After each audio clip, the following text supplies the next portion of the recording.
Hello students, आज की online कक्षा में आपका स्वागत है। आज हम गद्य खंड के मित्रता पाठ का अध्ययन करेंगे। आज इस पाठ के सारांश के विषय में जानेंगे। यह पाठ आचार्य रामचंद्र शुक्ल द्वारा रचित है और मित्र का हमारे जीवन में विशेष महत्व है। हमारे आचरण पर, हमारी उन्नति और अवनति में मित्र का बड़ा योगदान रहता है। तो इस पाठ के आइए सारांश के बारे में जानते हैं। यह पाठ हमारे लिए बड़ा महत्वपूर्ण है, तो इसलिए इसके सारांश के विषय में जानते हैं। यह पाठ आचार्य रामचंद्र शुक्ल द्वारा रचित है। इस पाठ में शुक्ल जी ने अपनी गरिमामय शैली में मैत्री के सर्वोत्तम रूप का वर्णन किया है। साथ ही साथ इसमें मित्रता के अर्थ, चुनाव, उद्देश्य, महत्व तथा उपयोगिता पर प्रकाश डाला है। अच्छे मित्र के गुण, अच्छे मित्र के कर्तव्य और इसके साथ ही साथ कुसंगति के प्रभावों की भी चर्चा उन्होंने इस पाठ में की है।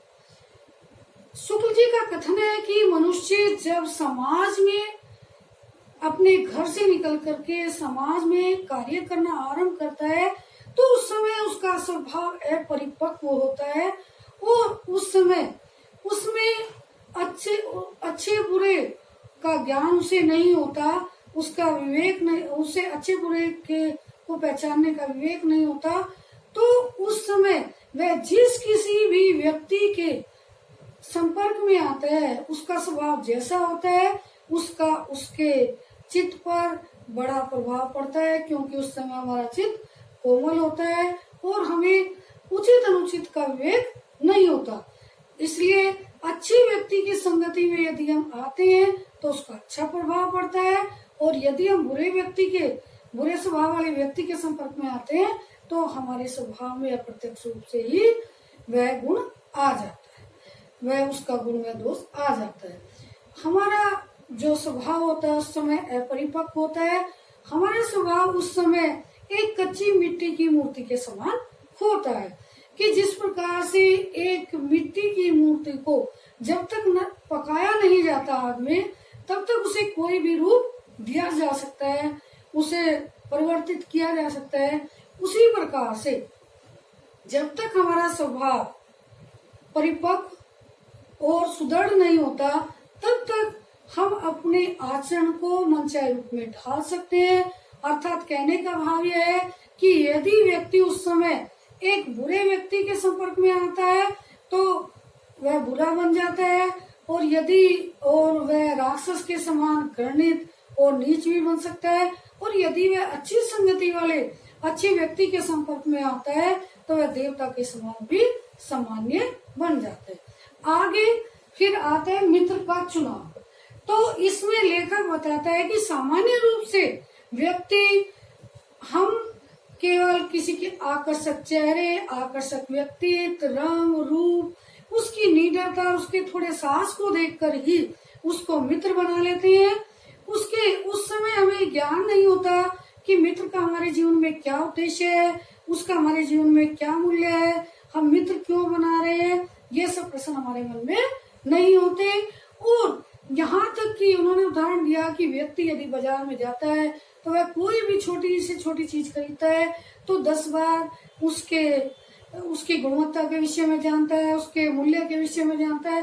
लेकिन जब हम मित्र बनाते हैं तो उसके चरित्र के, उसके व्यवहार के विषय में कुछ भी पता नहीं करते, उसके गुणों के विषय में कुछ नहीं जानते और केवल उसके बाह्य रूप को, उसके आकर्षक व्यक्तित्व को देखकर ही उसको मित्र बना लेते हैं। यहाँ और लेखक ने यह भी बताया कि यह जरूरी नहीं कि एक समान प्रवृत्ति वाले व्यक्तियों में ही मित्रता होती है। ऐसा नहीं है कि हमें मित्र वह होता है जो हमारी अनुभूति को समझे, हमेशा हमारा हित चाहे, उसे हम मित्र कहते। इसमें यह आवश्यक नहीं होता कि वह भी हमारे स्वभाव वाला ही होगा, लेकिन उसके प्रति हमारे प्रति उसकी सहानुभूति होनी चाहिए, उसका हमारे प्रति वह हितैषी होना चाहिए, तो वह मित्र है।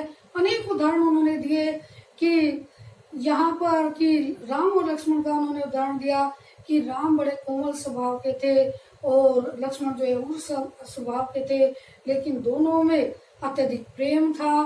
तो इसलिए यह जरूरी नहीं कि समान स्वभाव वाले में ही मित्रता होती है। और मित्र ऐसा भी नहीं होना चाहिए कि हमारे सामने तो जो हमारी प्रशंसा करे, लेकिन हमारे पीठ पीछे हमारा अहित करे। इसलिए वह होता है जो हमारे मित्र, वह होता है जो हमें निराशा में आशा का संचार करे, जब हम हतोत्साहित हो उत्साह का संचार करे, हमारे श्रेष्ठ कार्यों में हमारा साथ दे, उसे हम मित्र कहते हैं। अतः मित्र का चुनाव करते समय हमें उसके गुण दोषों के बारे में जानना चाहिए, तभी हमें उसे मित्र बनाना चाहिए। अब उन्होंने कुछ अच्छे मित्र के गुण और विशेषताएं भी बताई हैं कि अच्छा मित्र कि मित्र वह हो जो समाज में जिसका सम्मान हो, आदरणीय हो, शुद्ध हृदय वाला हो, मृदुभाषी हो, परिश्रमी हो, सभ्य और सत्यवादी हो, कि उसका व्यवहार अच्छा हो, उसका समाज में सम्मान हो, और जो हमेशा हमारे हित की सोचता हो, वह हमारा मित्र कहा जाता है।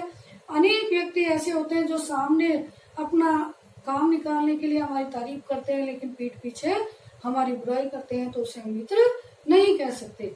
इसी प्रकार से उन्होंने अच्छे मित्र के विषय में बताया कि अच्छा मित्र सहारा देने वाली भुजा के समान होता है, कि जब हम जीवन से निराश होते हैं वह हमारे अंदर आशा का संचार करता है और हमें उत्साहित करता है, हमारे हर मुसीबत से हमें मुसीबत में हमारा साथ देता है, तो उसे ही हम अच्छा मित्र कहते हैं। साथ ही साथ अच्छा मित्र, विश्वास पात्र मित्र जीवन में औषधि के समान बताया, अर्थात अच्छा मित्र जीवन में औषधि के समान बताया है कि जिस प्रकार से औषधि मनुष्य के रोगों को धीरे धीरे दूर करके उसे स्वस्थ, आकर्षक और सुंदर बनाती है, उसी प्रकार से अच्छा मित्र भी, विश्वास पात्र मित्र भी हमें हमारे जीवन की में स्थित बुराइयों को दूर करके अच्छाइयों की ओर प्रेरित करता है और एक हमें अच्छा मनुष्य बना देता है। विश्वास पात्र मित्र यदि किसी व्यक्ति को मिल जाता है तो उसे खजाने के समान बताया है कि यदि कोई व्यक्ति वह स्वयं को उसके ऊपर छोड़ देता है, वह विश्वास पात्र मित्र मिल जाता है, तो वह किसी खजाने से कम नहीं होता। जिस प्रकार धन मनुष्य की मुसीबत के समय काम आता है, उसी प्रकार से अच्छा मित्र भी मनुष्य के जीवन में हमेशा उसकी रक्षा करता है। यहाँ पर उन्होंने बुरी संगति को भी बड़े अच्छे से परिभाषित किया है कि बुरी संगति जो है मनुष्य के लिए एक ज्वर के समान होती है, बुखार के समान होती है, कि जिस प्रकार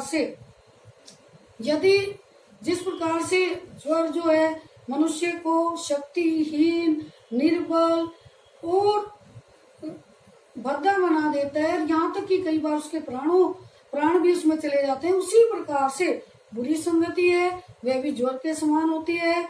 वह मनुष्य की सद्वर्ती, उसकी बुद्धि और उसके विवेक को नष्ट नहीं करती, अपितु उसका बिल्कुल विनाश ही कर देती है।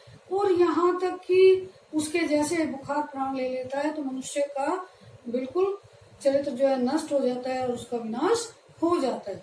इसके साथ ही साथ बुरी संगति पैर में बंधी हुई चक्की के समान अर्थात पत्थर के समान भी बताई गई है कि यदि किसी स्वस्थ व्यक्ति के पैर में भी पत्थर बांध दिया जाए तो वह उसके चलने में बाधा उत्पन्न करता है और यहाँ तक कि उसके पैर को भी खराब कर देता है। उसी प्रकार से यह भी मनुष्य को अवनति की ओर ले जाती है बुरी संगति, और वह उसको उन्नति के मार्ग पर बढ़ने से रोकती है, उसके सद्गुणों का विनाश करती है और उसे बुराइयों की ओर ले जाती है। इसके साथ ही साथ बुरी संगति को कीचड़ के समान भी बताया है कि जिस प्रकार से मनुष्य कीचड़ से बचकर चलता है, उसी प्रकार बुरी संगति भी एक कीचड़ के समान है, उससे हमेशा दूर रहना चाहिए। क्योंकि जब कोई व्यक्ति एक बार कीचड़ में उसका पैर आ जाता है तो फिर वह चाहे पूरा कीचड़ में आ जाए, उसका कोई प्रभाव उस पर नहीं पड़ता। कहने का भाव यह है कि जब मनुष्य बुरी संगति में आ जाता है और उसे वह एक बार कलंकित हो जाता है तो फिर कोई उसकी बुराई करे, उसके समाज में बदनामी हो, उसका उस पर कोई प्रभाव नहीं पड़ता। इस प्रकार से हमें बुरी संगति से बचना चाहिए। तो इस पाठ में मित्रता का बड़ा महत्व बताया है कि वह किस प्रकार से हमारी सहायता करता है। इसके गद्यांशों के भावार्थ के साथ हम इसका विस्तार से अध्ययन करेंगे। धन्यवाद। आज हमने इस पाठ के सारांश के विषय में जाना।